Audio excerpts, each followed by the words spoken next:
In terms of the question around buying local, the advice I always have is a default position around mixing purposes can sometimes have a compromised outcome from an investment point of view. The other part for me really is around, if you are going to do something like that, there's got to be a competitive advantage that you're looking for in how can you add value to the investment that would potentially limit the risk of you not buying somewhere else where you might have got an outperform result. So I'm talking about if you can find a great block of land with an old type property that you can do some TLC on because it is local to you, you can access it really quickly, and you can do some value add, or you can get a better productive use of the land over time.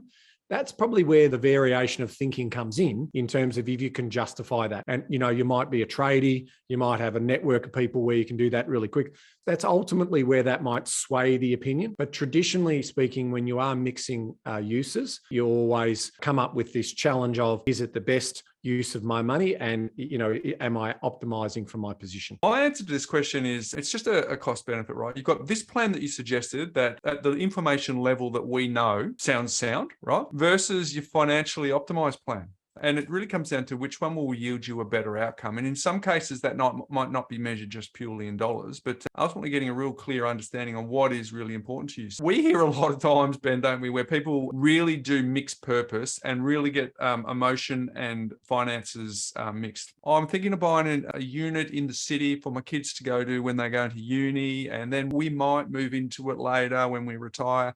It's kind of these sort of 30,000 foot great ideas, but when you dive down the layers, that's when you actually get the devil in the detail as to whether that would make sense. It's like when someone says, oh, I'd love the idea of having a boat. Sure, no problem. But let's actually factor in how much it costs for the boat, how often you go out versus should I just rent it for the 3 weekends of the year that I actually do go out, and you'll see that you're financially better off. But someone might just have this real peace around knowing they've got a boat that they can grab whenever they want. So it's not always just measured in dollars and cents. But here's the deal. This will sound like a broken down record, and I'm really sorry, Ben, but I believe it in my heart and I believe it to be true, that the answer only lies in the planning, right? Because the answer is in the numbers.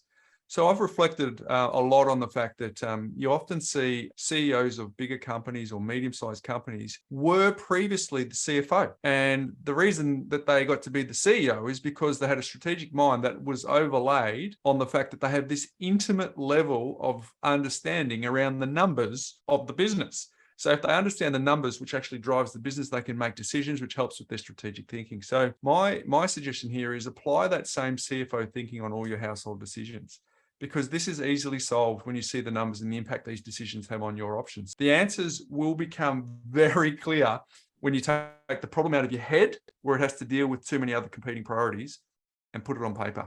Because then you will actually go, scenario 1 is X, Y, and Z.